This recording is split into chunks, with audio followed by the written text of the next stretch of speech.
Este programa es presentado por Diario La Voz, un suceso nacional. El Espectador de Caracas. 800 Noticias. Forum Supermayorista. Compra más, ahorra más. Style Shop, tu mejor opción en marca y accesorios. Bienvenidos a Conversando con Emilio. A solo meses de unas posibles elecciones presidenciales, la situación en la oposición sigue siendo un poquito compleja. Primero, justicia es un factor fundamental en esas conversaciones. Y por eso hemos querido invitar el día de hoy a Andrés Choletter. Él es conocido cariñosamente como Chola, coordinador en el estado Miranda de Primero Justicia. Andrés, bienvenido. Gracias, Emilio. Te agradezco la invitación a este programa y bueno, también a todas las personas que nos están viendo. Como te decía ahorita antes de empezar, me parece admirable que La Voz se haya mantenido en una situación tan adversa que vive el país. Me han sorprendido las oficinas y bueno, su trabajo periodístico que llega a todos los rincones de Petare, de Sucre y el estado Miranda. Bueno, muchísimas gracias. Ojalá que podamos seguir difundiendo las noticias a lo largo y ancho, no solamente del estado Miranda, de la Gran Caracas y próximamente a nivel nacional. Andrés, quiero comenzar conversando sobre el tema de Primero Justicia. Primero Justicia tuvo recientemente unas elecciones internas y hubo cambios importantes. De hecho, una mujer sustituye a Julio Borges en la presidencia, el caso de María Beatriz Martínez, generando una serie de cambios, inclusive a nivel nacional. ¿Estas elecciones internas fortalecieron o debilitaron a Primero Justicia con estos cambios tan radicales como los que hubo?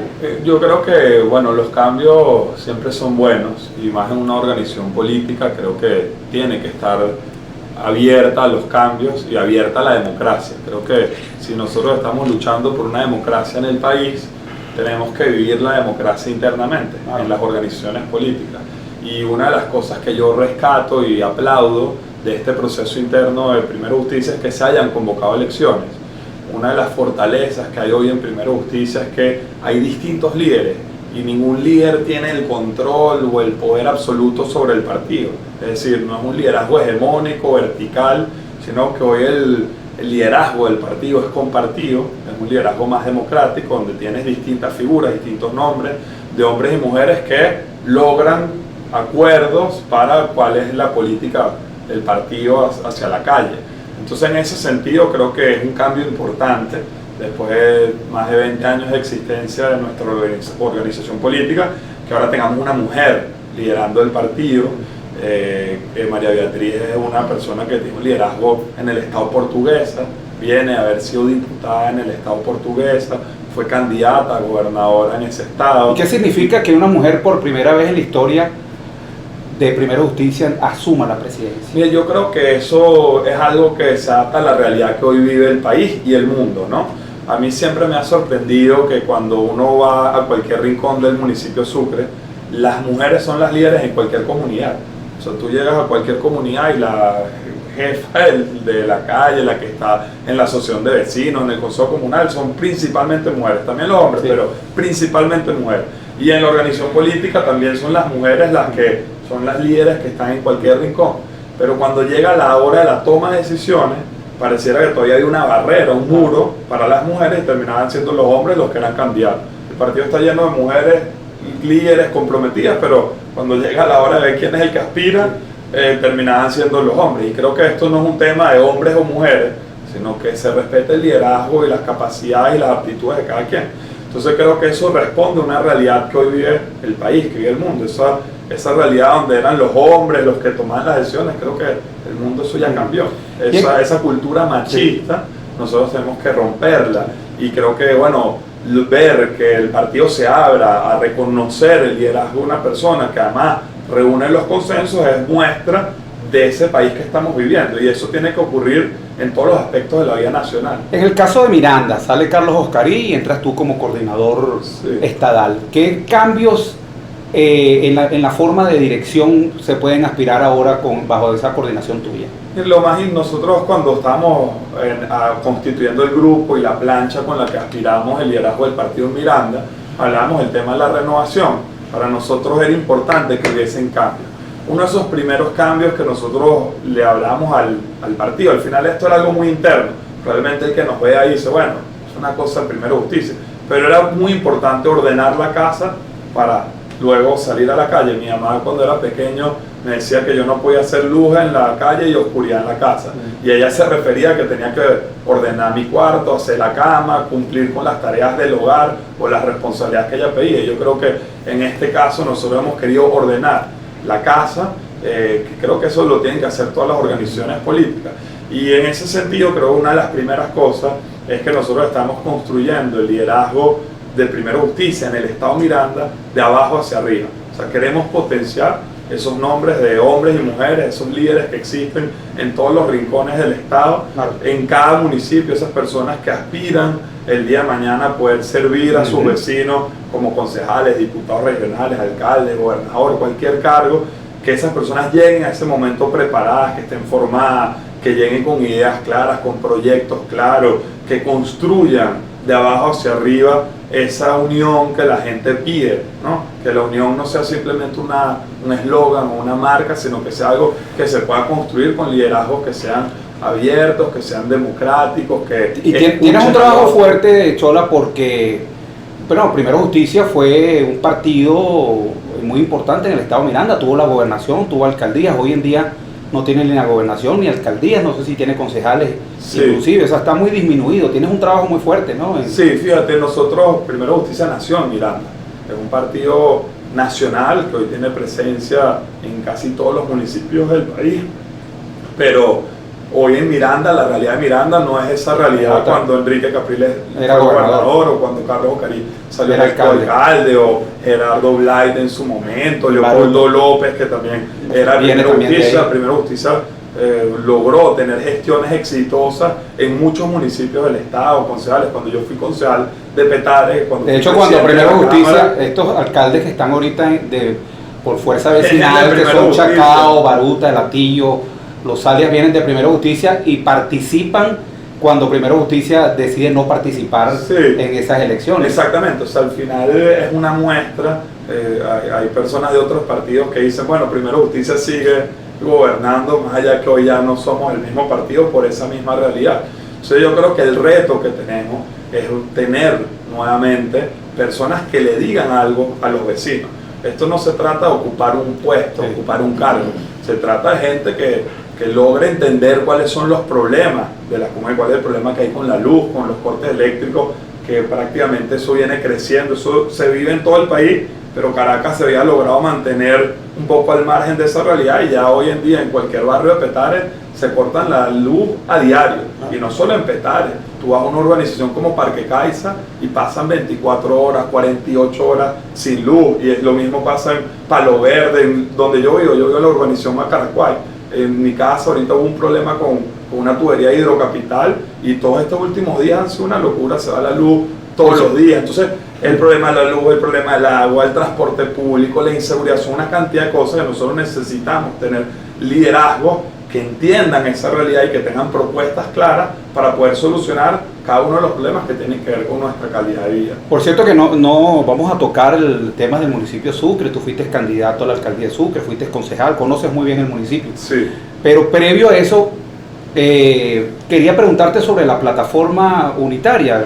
Primero Justicia es una parte importante de esa plataforma unitaria. ¿Cuál es su situación actual? ¿Han habido cambios? Así como en Primero Justicia hubo cambios importantes en este relanzamiento de la plataforma, ¿hay cambios importantes en materia del norte que está buscando? Sí, yo creo que uno de los cambios fundamentales es que durante estos últimos años, para nadie es un secreto, que los 4 partidos más grandes de la oposición tenían una especie de lugar de encuentro, que era el famoso G4, donde se tomaban las decisiones, básicamente los partidos con mayor presencia nacional, como son Acción Democrática, Primero Justicia, Voluntad Popular, Nuevo Tiempo. Creo que uno de los primeros cambios de la plataforma unitaria es reconocer que esto es de todos, no es de uno o de dos, de tres, de cuatro. Todo el mundo tiene que participar, todo el que quiere un cambio político en el país.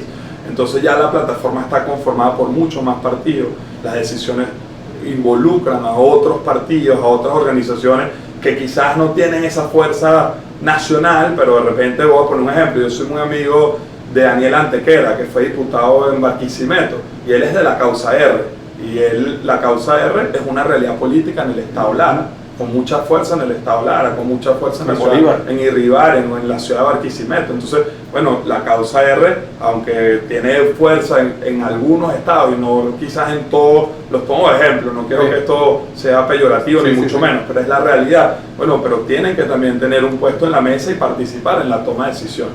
Y aunque no me lo estás preguntando, y esto es una opinión personal, no es una opinión del partido, eso está en pleno debate en la Junta de Dirección Nacional, pero en ese mismo sentido yo considero que ahora que vamos al reto de elegir la candidatura presidencial, con ese mismo espíritu de amplitud, yo creo que nosotros tenemos que tener unas elecciones primarias que puedan permitir que todo el mundo participe y que en esas elecciones, esa es mi posición personal, repito que no es la posición. Eso no está decidido todavía en la plataforma unitaria.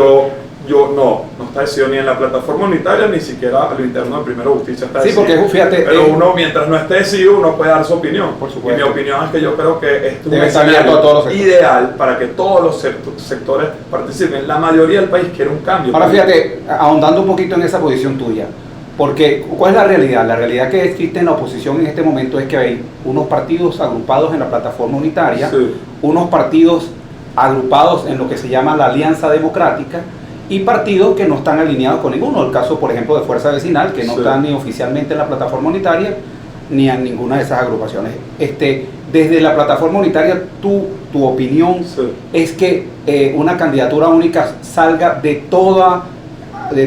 aquel partido que quiera participar, que esté incluido en esas agrupaciones. Sí, yo creo que todo el que quiera un cambio político para el país debería poder participar en esas elecciones primarias. Sabemos que hay personas que lo que quieren es mantener a Maduro en el poder. Bueno, eso obviamente no... Te iba a preguntar cuál es tu posición también sobre los llamados partidos judicializados, porque he visto factores del G4, entre ellos Ramos Alú, ya descartando que esos factores de los partidos judicializados, como AD, como COPEI, el caso de Bernabé Gutiérrez, etcétera, participen en unas primarias. ¿Cuál es tu posición en torno a eso? Yo creo que al final ciertamente hay personas que se dicen ser de oposición y al final lo que le están haciendo es el juego al gobierno o el juego a Maduro. Se están ahí para dividir o están ahí para que Maduro se mantenga en el poder. Pero yo creo que si nosotros hoy tenemos la fuerza o la mayoría del país quiere un cambio y la mayoría del país quiere que Maduro salga de Miraflores y que pueda haber una transición hacia una Venezuela de oportunidades, donde haya justicia, donde haya libertad, donde podamos tener una vida digna, yo creo que, bueno, la manera de decidir eso es permitiendo que cualquier persona participe en esa elección y tú demuestras con la mayoría que esa persona no precisamente es la que tiene el respaldo de la gente.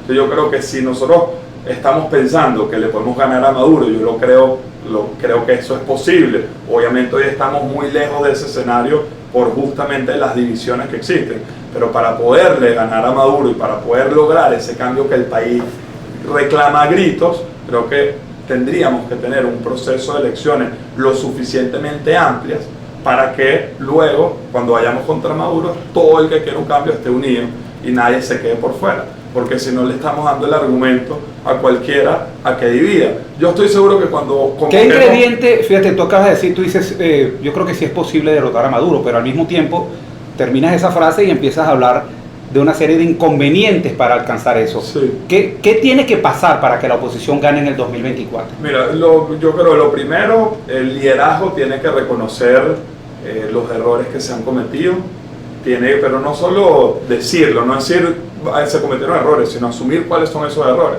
Creo que la falta de democracia interna es un error que hemos cometido. Creo que el mantenernos en una ruta política que no ha generado el cambio político ha sido un error. Es decir, el seguir pensando que no participando en elecciones o el seguir pensando que nuestros problemas nos los va a resolver otro país distinto a Venezuela, los propios venezolanos siendo protagonistas del cambio en Venezuela, creo que ha sido otro grave error. Y creo que el estar constantemente los políticos hablando de los temas que son de interés para los políticos o los temas que están en la agenda política, pero no necesariamente son los temas de interés para la gente, creo que ha sido un tercer error garrafal. Entonces La única manera que nosotros vamos a tener una posibilidad de cambio es que existan liderazgos que logren conectar con la gente. Y para poder conectar con la gente hay que estar ahí, pues hay que tener autoridad moral para poder decir, sí, mira, a nosotros nos pasó algo muy interesante hace una semana. Tuvimos que hacer unas denuncias por el mal servicio, el mal estado del metro de Caracas. Incluso hicimos una campaña que se llamaba Metro 8330, pensando en lo que fue el metro. Inclusive hicieron unos videos. El metro de Caracas en el año 83, cuando fue inaugurado, que era la referencia, era el sistema de transporte. La gente se transformaba literalmente cuando entraba. La cultura que existía era el sistema una cultura óptimo en toda Latinoamérica. Éramos referencia para Latinoamérica. Éramos referencia incluso en la ciudad. Afuera podía estar pasando cualquier cosa, pero cuando entrabas al metro las cosas cambiaban y te comportabas, cedías el puesto para la persona de la tercera edad, te respetabas, no botabas basura. Es decir, había una cultura donde hoy lamentablemente todo eso se ha perdido. Uno se monta en el metro y bueno, tiene que estar con la mano en los bolsillos, asustado que te vayan a robar.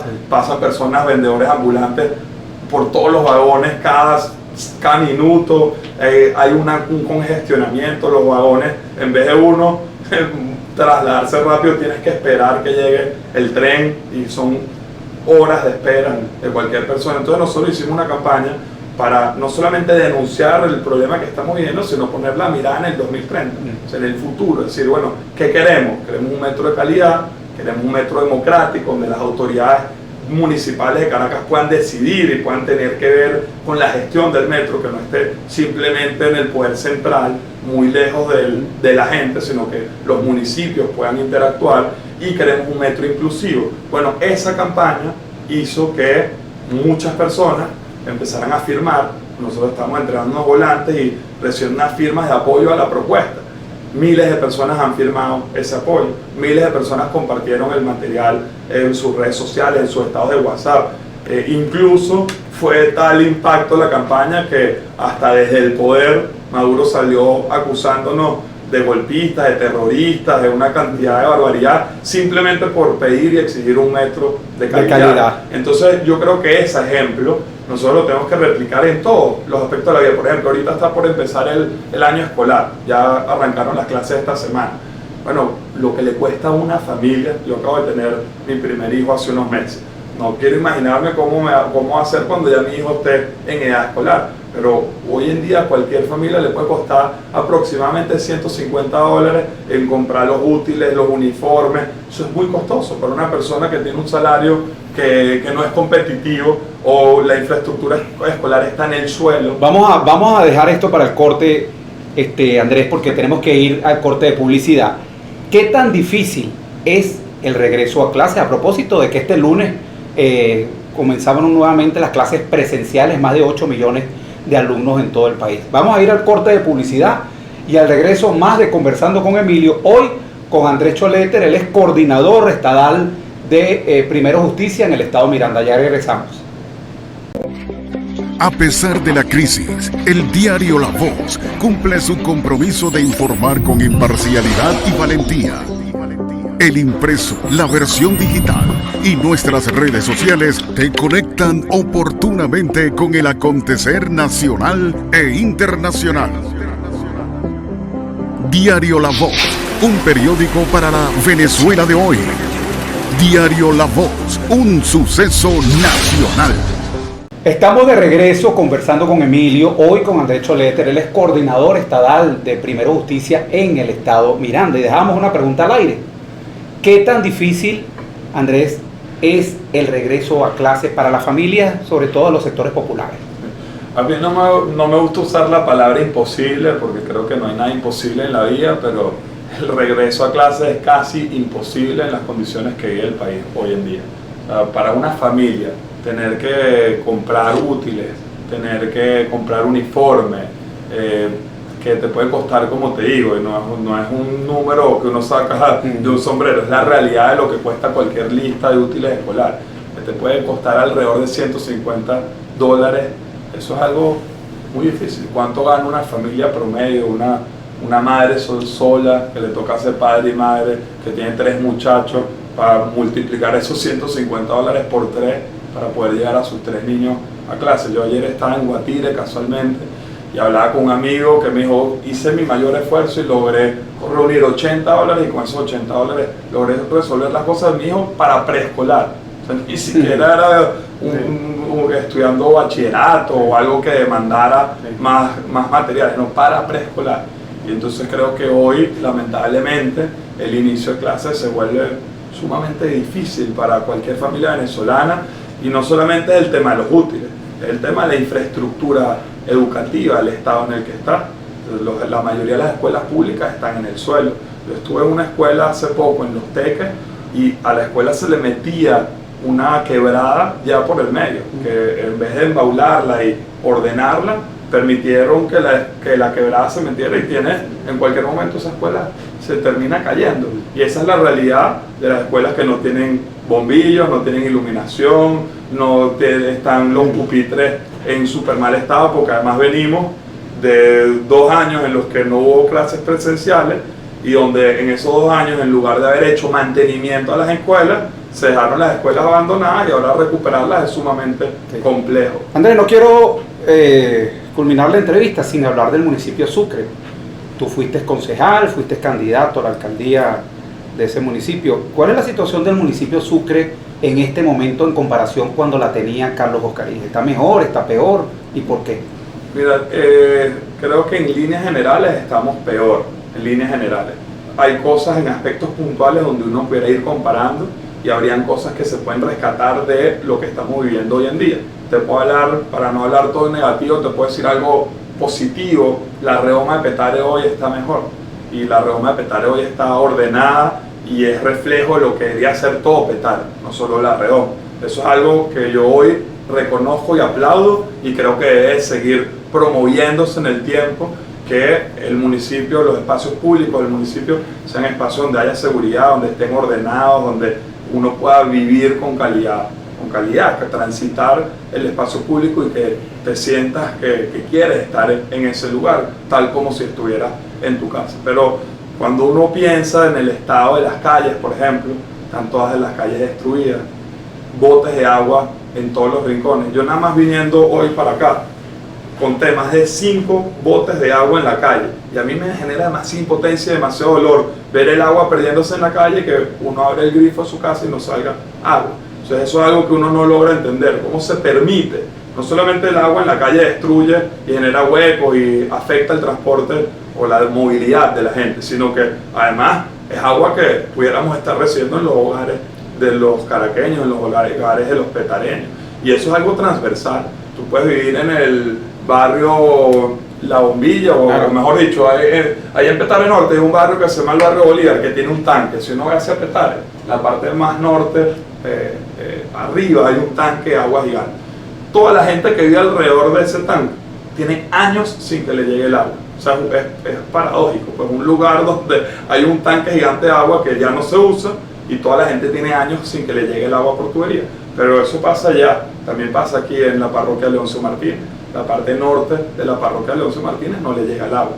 No es solo el agua, que antes era también competencia de la alcaldía, porque está el Instituto Municipal de Aguas de Sucre, Limas, que controlaba todo el acueducto, sobre todo el acueducto que iba para todos los barrios de Petare, Mariche, La Olorita, Caucahuita. El acueducto lo controlaba la alcaldía, entonces siempre había un peloteo entre si era responsabilidad de Hidrocapital o era responsabilidad de la alcaldía. Pero es el tema de la recolección de basura, la planta de transferencia que está ahí en Julián Blanco, que la habían cerrado y los camiones llevaban la basura directamente hasta la Bonanza. Hoy en día la reabrieron y genera una contaminación ambiental para todas las comunidades que están cerca de la planta de transferencia ahí en Julián Blanco. A veces uno está en la comunidad de Julián Blanco y no soportas el olor. Imagínate tener que vivir diariamente con el olor de toneladas de basura acumuladas en ese lugar. ¿Cuál es la situación del tema del agua en el municipio? A propósito que el municipio Sucre es uno de los pocos municipios que tiene su propio instituto autónomo. Sí, bueno, hoy yo no sé si eso está funcionando. El problema del agua, bueno, la alcaldía José Vicente se ha tratado de lavar las manos sin agua, de lavar las manos sin agua, con la mayoría de las responsabilidades, porque cuando él llegó a la alcaldía en esta oportunidad, decidió entregar el Instituto Municipal de Aguas de Sucre o las competencias a Hidrocapital, y lo mismo lo han intentado hacer con el Hospital Pérez de León, entregarlo también al gobierno nacional. Lo mismo lo hicieron con escuelas municipales que se las entregaron a la gobernación. Es como si estuvieran tratando de desentenderse la mayoría de las responsabilidades. Un alcalde descentralizado, Sí. Centralizando las competencias. En algunos casos uno dice, bueno, pudiera ser más ordenado si el problema se atiende de tal manera. Pero en otros casos, cuando ya tú lo ves que es una práctica constante, tú dices, bueno, se están tratando de desentender. ¿Y esa centralización ha sido buena o ha sido mala? Creo que no ha generado ningún tipo de cambio. O sea, es decir, yo sigo abriendo el grifo y sigues teniendo problemas con el agua prácticamente transversalmente en todos los lugares del municipio. O hay temas que quizás que no tienen competencia municipal, como el de la electricidad, pero que la alcaldía pudiera acompañar a los vecinos y tampoco los acompaña, o temas como la poda de árboles. Ahorita que han estado cayendo estas lluvias tan fuertes en la ciudad de Caracas, es impresionante que en muchos rincones ocurrió en la urbanización Terraza del Ávila, ocurrió en la urbanización Lomas del Ávila, árboles que se caían por falta de poda. Entonces, claro, dejaron que llegaran las lluvias y no hubo mantenimiento, y lo mismo va ocurriendo, uno va viendo cualquier aspecto que tenga que ver con la vida de uno. No sé, vamos a suponer las personas que viven en La Línea, en el barrio de La Línea, en Petare. Eso es crónica, una muerte anunciada. Cuando llueve fuerte, el Guaire se va a desbordar. Y eso se pudiera evitar. ¿Cómo se puede evitar? Si ahí se hacen el dragado adecuado del río Guaire. Está bien, es una competencia nacional. Pero ¿qué pasa con el bote de escombros que está más adelante en el barrio El Encantado, donde se botan todos los días escombros hacia el río, y eso termina convirtiéndose en un tapón que cuando llueve fuerte se desborda y afecta a decenas de familias que viven en esa comunidad? Entonces, lamentablemente, la realidad del municipio de Sucre es muy parecida a eso. Es decir, no hay mantenimiento de los servicios públicos, no hay inversión en nuevas ideas para resolver los servicios públicos, y bueno, estamos padeciendo las consecuencias de los vecinos. ¿Cuál dirías tú es el problema más importante que está padeciendo el municipio de Sucre? Eso ha ido cambiando, en cada momento es distinto. Yo me atrevería a decir que hoy el problema más frecuente es el tema eléctrico, es el problema más grave. Creo que es el que está afectando, que está viviendo, padeciendo el municipio de Sucre en este momento. Pero también depende de dónde estés. Pero ya es un problema que no depende de la alcaldía, ni siquiera de la gobernación. Te voy a poner un ejemplo. Si tú estás, por ejemplo, hoy en José Félix Rivas, el problema más grave ahí es el tema de la inseguridad, o la lucha que hay desde que llegó José Vicente Rangel a la alcaldía. Convirtieron José Félix Rivas en una zona de paz, algo que no existía, y le dieron toda la autoridad a una banda. No sé cuántos años buscando al Wilexi y no lo encuentra. Entonces, cualquier vecino si el Wilexi fuera político, fuera de primera noticia, lo hubieran agarrado hace rato.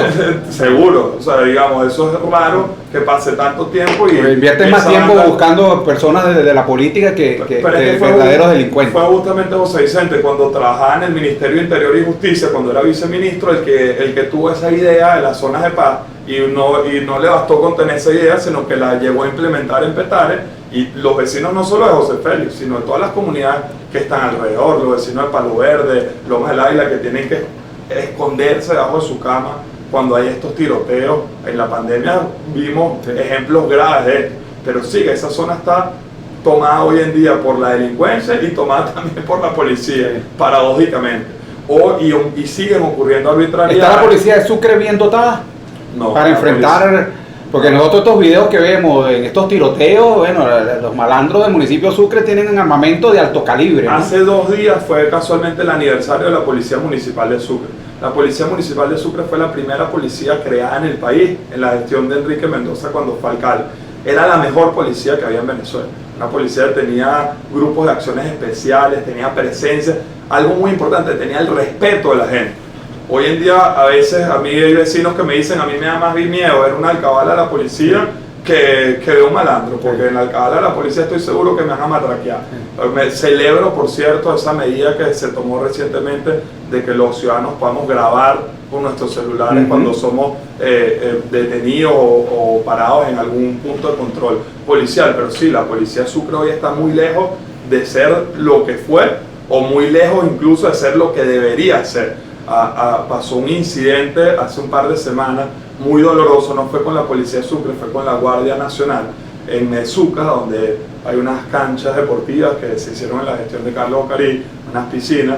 Unos jóvenes, bueno, como cualquier joven, menores de edad, se metieron a jugar una caimanera de fútbol en la noche y se querían meter en la piscina.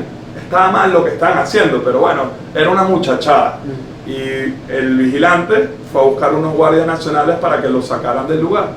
Lamentablemente, estos funcionarios de la Guardia Nacional accionaron sus armas para que estos muchachos salieran de la piscina, hirieron a un muchacho y ese chamo terminó muriendo en el hospital.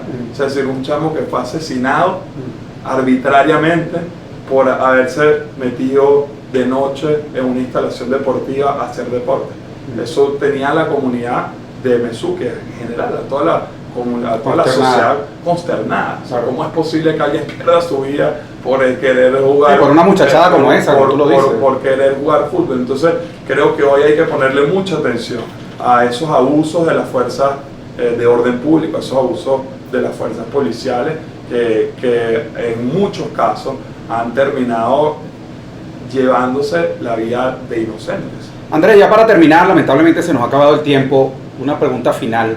Tus aspiraciones personales, ¿vuelves a aspirar a la alcaldía de Sucre? Ahora, como tienes una coordinación estadal, ¿vas a aspirar a la gobernación? ¿Cuáles son tus aspiraciones en torno al tema político? Sí, yo creo que lo más importante hoy es que hay un cambio en el país. O sea, para mí está muy claro que mientras Nicolás Maduro esté en el poder, nosotros vamos a seguir padeciendo todos estos problemas. Han tratado de hacernos ver como si Venezuela se arregló. La realidad es que los que estamos aquí queremos vivir y estamos luchando por recuperar nuestro país, pero el país está muy lejos de ser un país que está arreglado. O sea, nuestro país hoy todavía no da oportunidades para la gente. Entonces yo creo que para que hayan oportunidades, para que el salario de uno le alcance, para que hayan servicios de calidad, que uno abra el grifo y tenga agua, no se te vaya la luz, que tengas acceso a internet, que tengas educación de calidad, salud, algo tan importante, salud de calidad, creo que es importante que haya un cambio político. Para mí eso está muy claro. Después de tantos años viendo tantas cosas, yo estoy convencido que cuando haya un cambio político vamos a tener más posibilidades, no solamente de que las cosas puedan mejorar, sino algo que para mí es vital, que es el reencuentro de la familia venezolana. Yo tengo mis dos hermanas fuera de Venezuela y yo sueño todos los días con que ellas puedan regresar. Mira, se me eriza la piel pensando en ese momento de que ellas puedan regresar al país, tantos amigos que se fueron, tantos vecinos que se fueron. Bueno, el reencuentro de la familia venezolana también pasa porque haya un cambio político. Entonces, más allá de mis aspiraciones personales, yo aspiro que podamos contribuir en generar ese cambio político de cara al 2024. Y ciertamente, después del 2024 vendrán otros escenarios políticos de alcaldías, de gobernaciones. Pero si nosotros logramos ese cambio político, creo que todo lo demás no vale la pena. Todo lo demás es secundario. Cualquier aspiración personal va a ser secundaria al lado de algo tan importante como... Muchísimas gracias, Andrés Choletter, él es coordinador estadal de Primero Justicia en el estado Miranda. Y le recuerdo a las personas que se conectaron tardíamente que esta entrevista la pueden conseguir después en YouTube. Ustedes colocan Conversando con Emilio, entrevista a Andrés Choletter, y ahí encontrarán esta y cualquiera de las otras entrevistas que hayamos hecho. Así que será hasta una nueva oportunidad que estaremos conversando con Emilio. Chao, chao. Este programa fue presentado por Diario La Voz, un suceso nacional. El Espectador de Caracas. 800 Noticias. Forum Supermayorista. Compra más, ahorra más. Style Shop, tu mejor opción en marca y accesorios.